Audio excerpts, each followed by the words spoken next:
Good morning, students. I'm your chemistry teacher Swati, and this is the part 8 of chemical bonding chemistry, class 11th.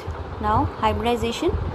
It is defined as the mixing of atomic orbitals belonging to the same atom but having slightly different energies so that a redistribution of energy takes place between them, resulting in the formation of new orbitals of equal energies and identical shape. तो hybridisation में क्या होगा बेटा, एक ही atom के जो atomic molecule orbitals होंगे, ठीक है ना, एक ही एटम के जो सेम एटम है उसके जो भी एटॉमिक मॉलिक्यूल्स होंगे, ऑर्बिटल्स होंगे, उनकी क्या होगी, मिक्सिंग हो जाएगी। तो देखो, जब एटॉमिक ऑर्बिटल्स आपके मिक्स हो रहे हैं तो उन एटॉमिक ऑर्बिटल्स की एनर्जीज डिफरेंट है। सो जब ये मिक्सिंग होगी ना, एटॉमिक ऑर्बिटल्स की मिक्सिंग होने के बाद उनकी एनर्जी में रीडिस्ट्रीब्यूशन हो जाएगा। मींस मिक्सिंग होने के बाद आपके जो न्यू ऑर्बिटल्स बनेंगे उनकी एनर्जीज इक्वल हो जाएगी और शेप क्या हो जाएगी, आइडेंटिकल। सपोज अगर मैं इंडिविजुअल एस और पी ऑर्बिटल को कंसिडर करूँ, सो एस और पी की energy are of different and the shape of s and p are of different, but if they mix together there will be formation of new atomic orbitals, जिसको हम hybrid atomic orbitals बोलेंगे। Suppose अगर s और p को आपने mix किया तो दो आपके एटॉमिक ऑर्बिटल्स बने, s p and the S P. Fine, because आपके दो ही एटॉमिक ऑर्बिटल्स मिक्स हो रहे हैं तो आपके दो ही हाइब्रिड ऑर्बिटल्स बनेंगे। सो इस हाइब्रिड ऑर्बिटल का नाम हो गया S p and this is again S P. तो वही एटॉमिक ऑर्बिटल्स की एनर्जीज और शेप कैसी रहेगी, आइडेंटिकल रहेगी। सो हाइब्रिडाइजेशन का मतलब है mixing of atomic orbitals of the same atom, and after mixing they will give you the new orbitals which are having these equal energies and the identical shape, and the new orbitals are known as the hybrid orbitals. And important points about hybridization now: only those orbitals which have approximately equal energies belong to the same atom or ion can undergo hybridization. अब वही atoms mix हो सकते हैं, इस atom basically वही orbitals आपके mix हो सकते हैं सेम एटम के, जिन ऑर्बिटल्स के बीच में एनर्जी डिफरेंस बहुत ज़्यादा नहीं है। They are approximately they are almost of same energy. Fine, now the number of hybrid orbitals produce is equal to the number of atomic orbitals mixed. अब कितने hybrid orbitals आपके बनेंगे, अब वो डिपेंड करता है कितने एटॉमिक ऑर्बिटल्स आपके मिक्स हो रहे हैं। जितने भी एटॉमिक ऑर्बिटल्स आपके मिक्स होंगे उतने ही आपके हाइब्रिड ऑर्बिटल्स फॉर्म होंगे। Now the third, it is not necessary that all the half filled orbitals must participate in hybridization. अब ये ज़रूरी नहीं है कि जितने भी हाफ फिल्ड ऑर्बिटल्स हैं वो सारे हाइब्रिडाइजेशन में पार्टिसिपेट करें। Even completely field orbitals with slightly different energy can also participate. आपका कम्प्लीटली फिल्ड ऑर्बिटल भी हाइब्रिडाइजेशन में पार्टिसिपेट कर सकता है अगर उसमें एनर्जी डिफरेंस ज़्यादा नहीं है तो। Hybridization never take place in isolated atoms but it occurs only at the time of bond formation. Hybridization कभी भी आइसोलेटेड एटम में नहीं होगी, जब भी बॉन्ड बनेगा या मॉलिक्यूल बनेगा या एटम्स के बीच में बॉन्ड फॉर्मेशन स्टार्ट होगा तब आपकी हाइब्रिडाइजेशन हो सकती है। फाइन, ये आइसोलेटेड में नहीं होगी, ये सिर्फ टाइम ऑफ बॉन्ड फॉर्मेशन ही होगी। One can tell the shape of molecule by knowing the kind of hybridization involve. अब हम मॉलिक्यूल की शेप बता सकते हैं अगर हमें पता है कि वहाँ हाइब्रिडाइजेशन क्या है। Now the bigger lobe of hybrid orbital always have positive sign while the smaller lobe on the opposite sign has a negative sign. Opposite side has a negative sign. जो बिगर लोब है hybrid orbital का उसका हमेशा positive sign रहेगा, जो smaller lobe है उसका sign opposite रहेगा which is the negative. Suppose अगर दो लोब अगर बने आपके वैसे, if suppose there is a formation of two lobes then one will be positive, other will be the negative. So this is the bigger lobe and this is the smaller lobe. Now the type of hybridization, अब मैं type of hybridization पे अगर जाऊँ तो first is the sp. S and p. In sp hybridization, your one s orbital and other p orbital will hybridize or will mix, and after mixing they will give you the two sp hybrid orbitals. These are two sp hybrid orbital. इनकी shape इस तरीके से होगी और इस case में आप देखें जो शेप जाएगी sp की, अगर मैं इन दोनों को इस तरीके से लीनियरली अरेंज कर दूं तो इसकी शेप इस तरीके से जा रही है, तो यहाँ पे जो आपकी शेप बनेगी वो कैसी बनेगी, लीनियर। सो sp हाइब्रिडाइजेशन की शेप कैसी होती है, linear, and angle is 180 degree. When one s and one p orbital belonging to the same main shell of an atom mix together to form two new equivalent orbitals, the type of hybridization is called the sp hybridization. अगर एक s और p orbital जो एक ही atom से belong कर रहा है वो मिक्स हो जाए तो वो दो इक्विवेलेंट ऑर्बिटल देंगे और उनकी हाइब्रिडाइजेशन क्या होगी, sp। और न्यू ऑर्बिटल्स जो बनेंगे उनको हम बोलेंगे sp हाइब्रिड ऑर्बिटल्स। तो यहाँ एक s और p की मिक्सिंग होते ही आपको इस तरीके से दो sp ऑर्बिटल्स मिलेंगे। तो जब आप इनको अरेंज करेंगे तो आपको यहाँ पे एक लीनियर शेप का मॉलिक्यूल दिखेगा जिसे आप sp हाइब्रिडाइज्ड मॉलिक्यूल बोलेंगे। आप देख सकते हैं यहाँ बीच वाले इन्होंने शो नहीं किया है, वो नेगेटिव लोब है आपका, बिकॉज इसमें बॉन्डिंग बहुत कम रहेगी, इस वजह से हमने बिगर लोब्स बहुत अच्छे से यहाँ पे शो कर रखे हैं। नाउ नेक्स्ट पहले एक और चीज़ पढ़ लेते हैं। दे आर को linear with an angle of 180 degree, इनमें एंगल 180 डिग्री का है। And each of hybrid orbitals formed as 50% s and 50% p character. sp अगर हाइब्रिडाइजेशन है तो ऑब्वियस सी बात है टोटल 100 में से s को 50% जाएगा और p को भी 50%। एन एग्जाम्पल हो गया BeF2, BeH2 and all compounds of carbon containing triple bond, चाहे BeH2 है चाहे BeF2 है, और जितने भी कंपाउंड्स हैं जिनमें कार्बन के जिनमें ट्रिपल बॉन्ड है उन सब की हाइब्रिडाइजेशन क्या होगी, sp। तो ट्रिपल बॉन्ड वालों की हाइब्रिडाइजेशन क्या है, अगर वो कार्बन कार्बन के बीच में है तो sp।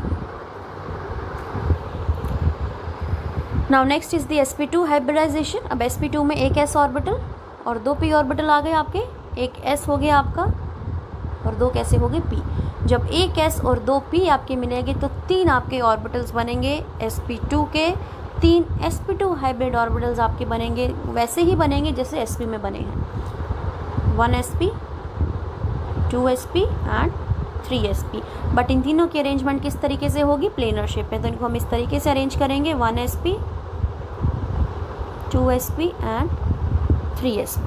तो दोबारा बना देती हूँ एक बार, 1 sp orbital, fine, 2 sp orbital इसके बीच में से and other one is the 3 sp orbital. So 1 2 and 3। तो ये आपका sp2 हाइब्रिडाइजेशन के अकॉर्डिंग आपके जो ऑर्बिटल्स बने वो इस तरीके से आपकी शेप बनाएंगे। Fine, spx 2s 2px and 2py will give you sp2 hybrid orbitals which is 120 degree. ठीक है, जो sp2 हाइब्रिड ऑर्बिटल्स बनेंगे आपके इस तरीके से, उनके बीच में जो एंगल रहेगा दैट विल बी 120 डिग्री, और आप इनको इस तरीके से भी दिखा सकते हैं, their angle is 120 degree in sp2 hybridized orbitals. So here 1s and 2p orbitals of the same subshell of an atom mix to form 3 equivalent orbitals, and the type of hybridization is called sp2 hybridization, and the new orbitals formed are called sp2 hybrid orbitals. Now next is the sp3 hybridization. अब in sp3 1s and 3p, तीनों के तीनों p आपके यहाँ पे mixing में participate करेंगे, एक s और 3 p। अब एक s और 3 p जब पार्टिसिपेट करेगा तो ऑब्वियस सी बात है लोब्स ऐसे ही बनेंगे आपके चारों के चारों। अब आपके जो है 4 sp3 हाइब्रिड ऑर्बिटल्स बन गए, क्योंकि एक s है और 3 p है, तो 3 टोटल कितने हो गए, 1 2 3 4 4, तो आपके 4 sp3 हाइब्रिडाइज्ड ऑर्बिटल्स बनेंगे। अब इन 4 की अरेंजमेंट कैसे होगी, इस तरीके से,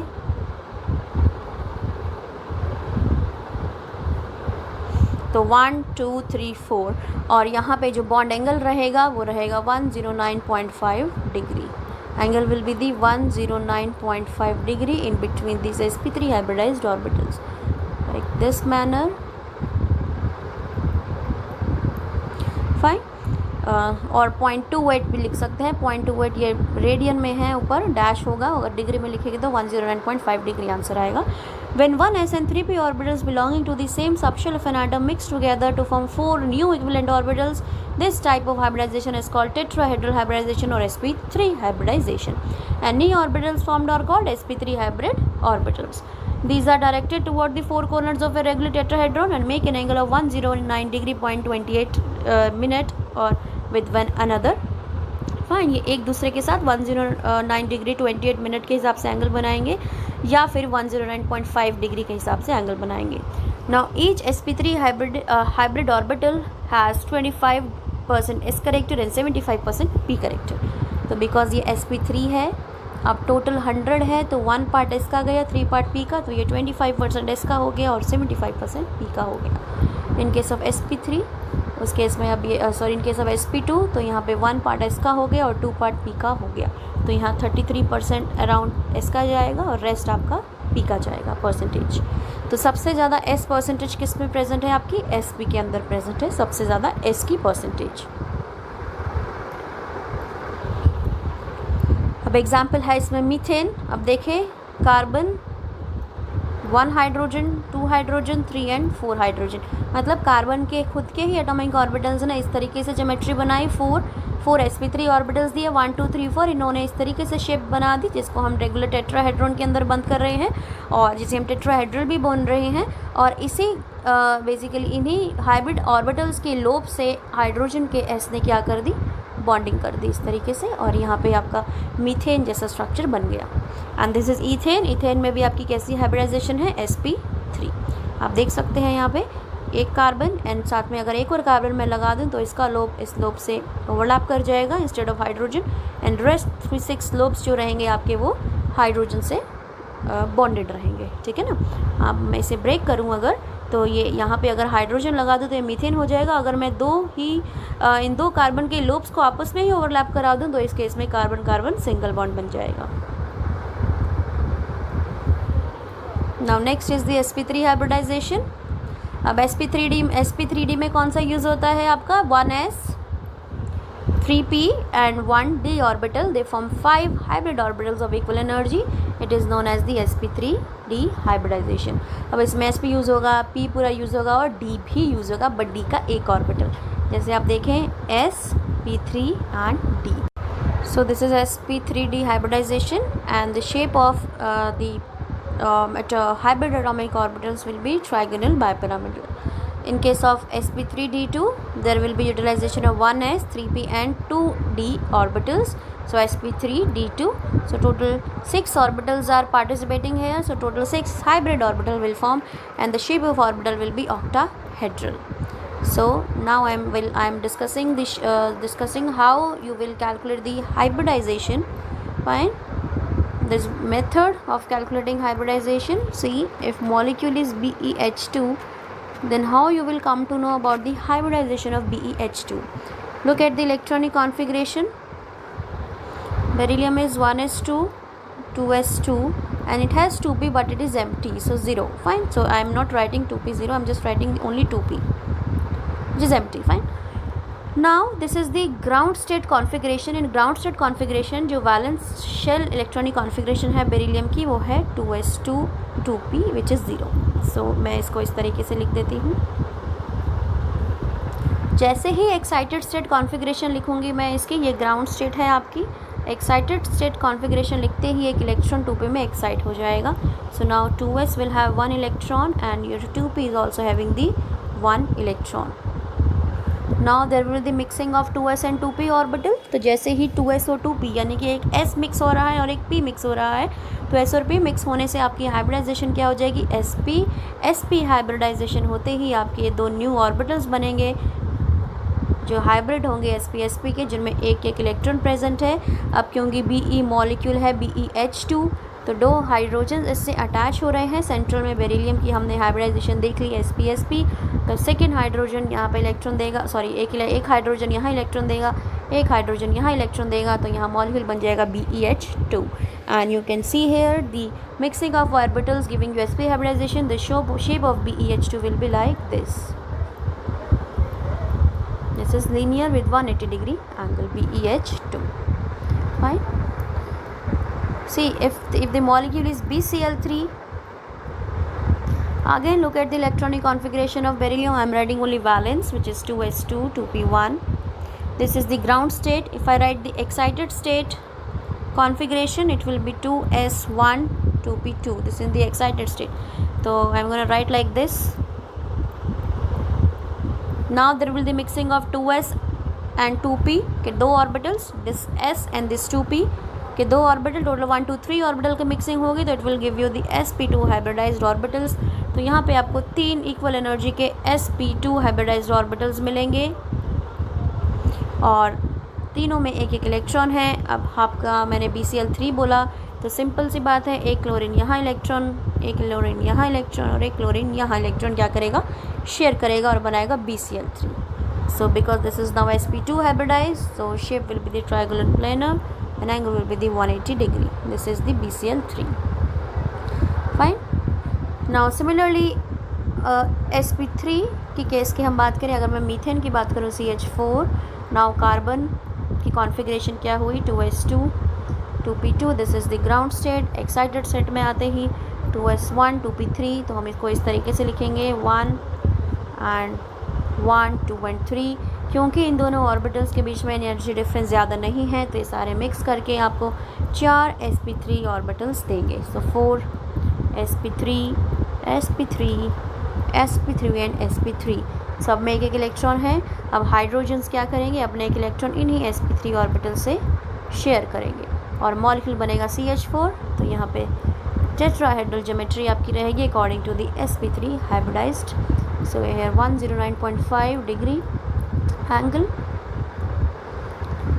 fine, and this is your sp3 hybridized methane. Now next, if I say PCl5, in case of phosphorus you can see the valence configuration is 3s2 3p3 and it has also 3d orbital but that is empty, fine. This is empty 3d orbital. Now this is the ground state and D का भी मैं लिख देती हूँ जो कि खाली है।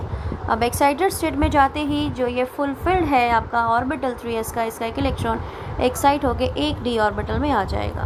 तो मैं इसको इस तरीके से लिख रही हूँ, ये मैं एक्साइटेड स्टेट की कॉन्फ़िगरेशन लिख रही हूँ। आपका एक इलेक्ट्रॉन यहाँ आ गया।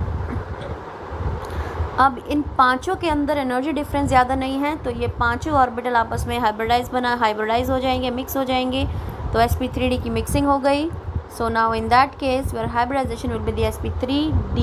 तो आपके 5 एटॉमिक ऑर्बिटल्स बनेंगे ऑफ इक्वल एनर्जी और उनका नाम होगा sp3d एंड sp3d। ये सारे के सारे आपके sp3d हाइब्रिडाइज्ड ऑर्बिटल्स है having single electron in hybrid orbitals.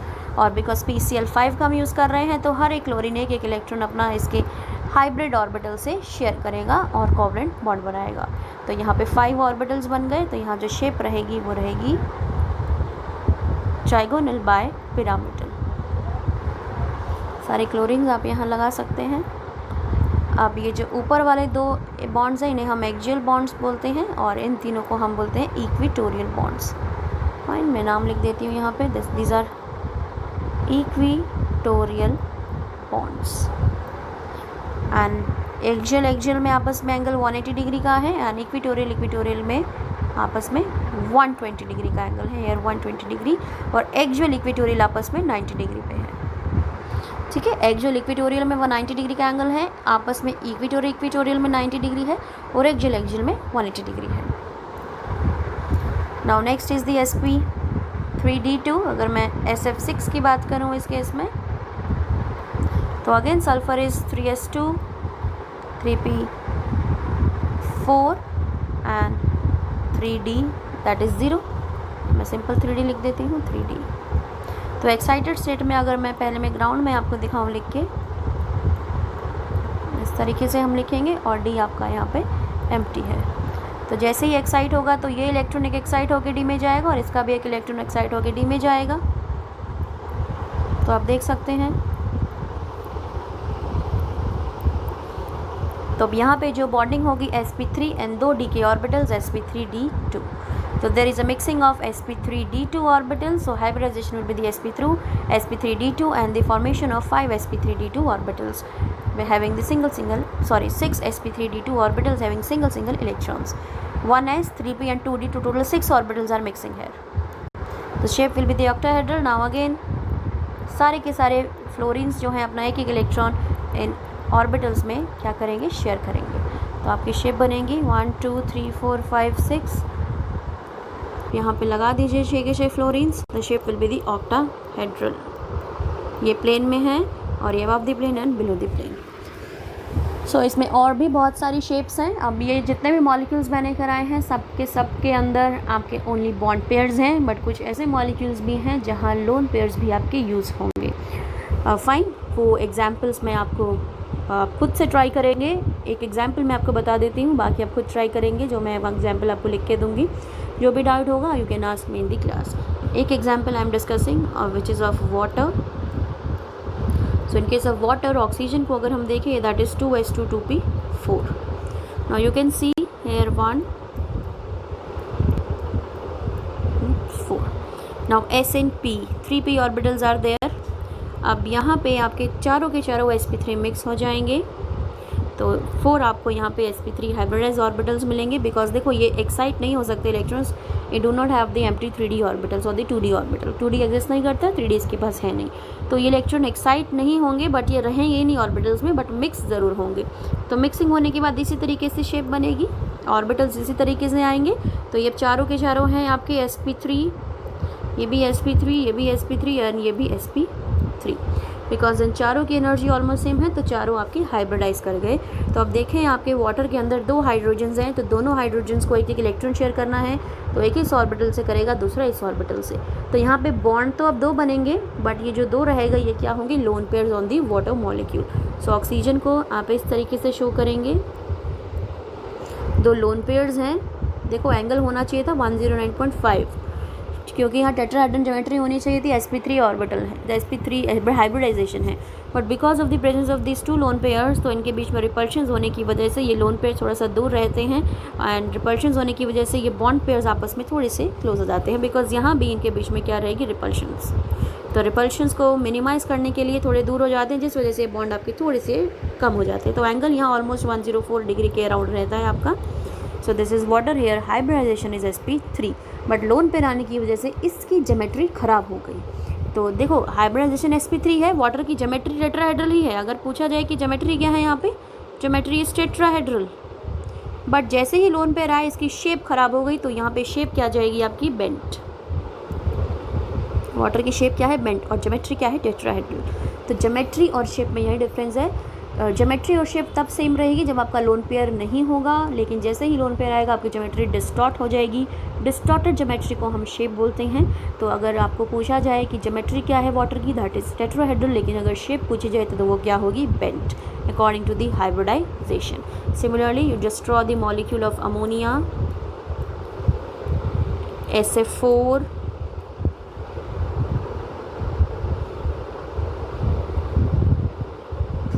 PF3, try these 3 molecules that are important. Rest I will discuss in the class.